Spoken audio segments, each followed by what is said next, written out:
Hi, welcome to another video using Musescore. This is the third in a series of 4 videos looking at some basic arrangement skills using Musescore. The first two were looking at melody, where we looked at inputting notes.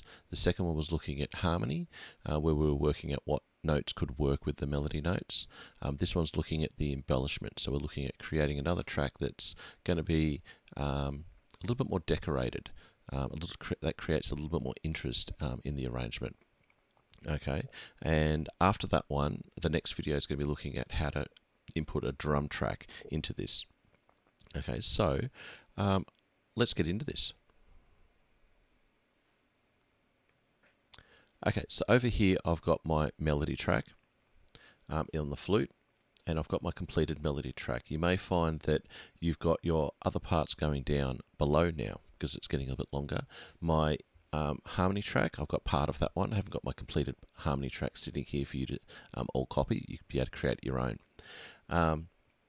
So the next thing we want to do is add a new track. So to do that, really easy, we're clicking the add button here or press the I key. And the instrument I'm going to add for this time around, I'm going to keep it in the sort of woodwind sort of thing and go with the alto saxophone. Okay, so something to watch out for just in case you missed the last video and you're jumping in with this one.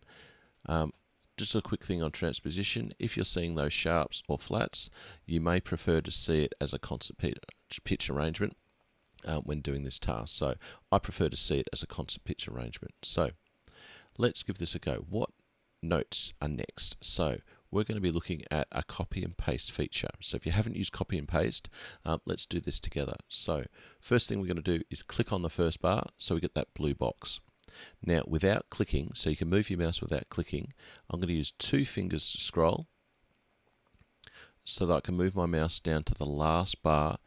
Now before I click, so I haven't clicked yet, I'm going to hold shift. So while holding shift, I click and then I can release my fingers. So now you can see I've selected all of my flute part. Next step is to copy that. The shortcut keys to copy on Windows, it'll be Control C. On Mac, which is what I'm using, I use Command C. Once you've done those shortcut keys, click where you want to paste it and then go Control C or Command C and you'll be able to paste that in. So now I've got a complete copy of my flute part on my saxophone part. So they're playing exactly the same notes. But I feel I want to have my saxophone part playing something a little bit more interesting than the flute part. So what we're going to do is embellish this and add a little bit more interest. So the type of embellishment I'm looking at is sort of like a passing note.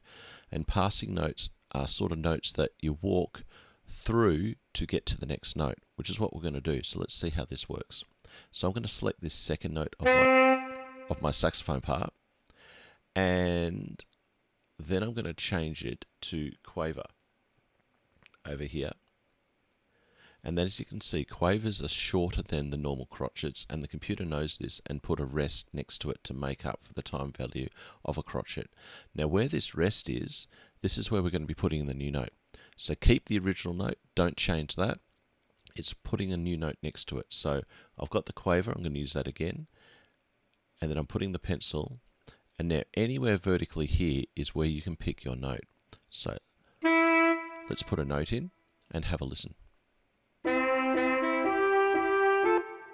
So hopefully you could hear it played past that E to get up to the G. Okay, so you could be doing that throughout your piece. The next thing we might want to have a look at is what happens if you want to get adventurous and check out this semiquaver. If you haven't used semiquavers in this program, let's have a little bit of a look at what will happen when we use it. So I've got another example over here. Here we've got an example and we can have a look at how these operate. It's worth knowing. So in 4/4 we know we can put 4 crotchets in a bar. Okay, and that's quite easy, we can get that.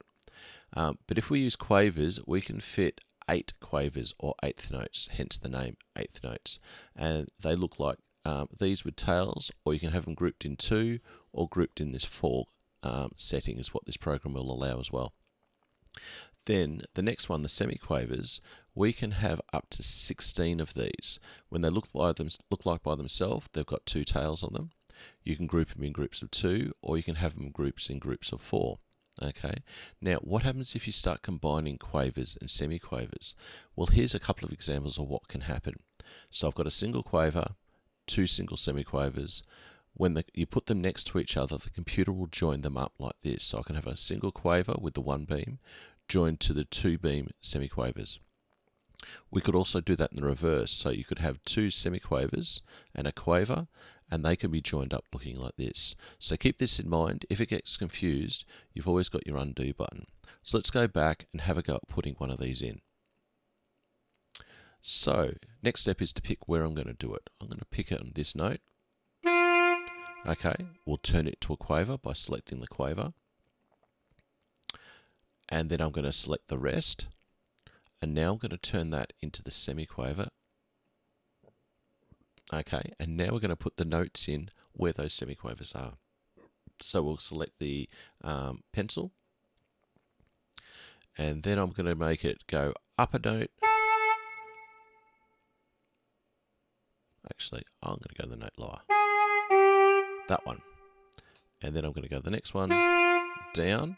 So I've sort of gone on that F, up, down, and then walking back down to the E. So it's sort of doing a little bit of a turnaround and landing back down there on the E. So let's have a listen to that in context of the other pieces or other instruments.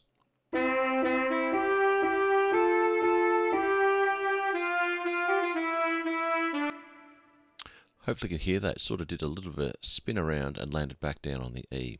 Okay, so hopefully it gives a little bit of an idea what happens when you put in these quavers and semiquavers, or just simply put in the quavers. So my challenge to you is, if you think that this is probably at your level to have a go at adding these quavers in, go along your embellishment track, but don't forget to go down to the second half, otherwise it'll get boring in the second half. Make sure you add some down there. Or if you're thinking adventurous, check out using quavers and semiquavers. But again, don't forget to do a few down here, okay, to create a little bit of movement and decoration to your piece. I think that's most things. So just a quick little bit of a recap. We looked at adding a new instrument very, very quickly. We looked at just looking at the concert pitch and just checking out the key signatures, just hiding that and looking at the concert pitch version of the score. Then we looked at copying and pasting, which is really, really cool to be able to use. Makes your life easy to duplicate different sections of music very, very quickly. And then we just looked at this embellishment passing note idea. Okay, so hopefully this is going to help you create your arrangements. If you really enjoyed this, don't forget to hit subscribe and hit the like button so that other people know that you enjoyed this particular video. Also, stick around and keep an eye out for the drum track. Okay, and finally, if you have any comments or questions, I monitor any of the comments that happen below the videos. Let me know if you've got any issues or want any ideas about, or have any ideas, should I say, about any future videos. Okay, so thanks for listening and good luck with your arrangements.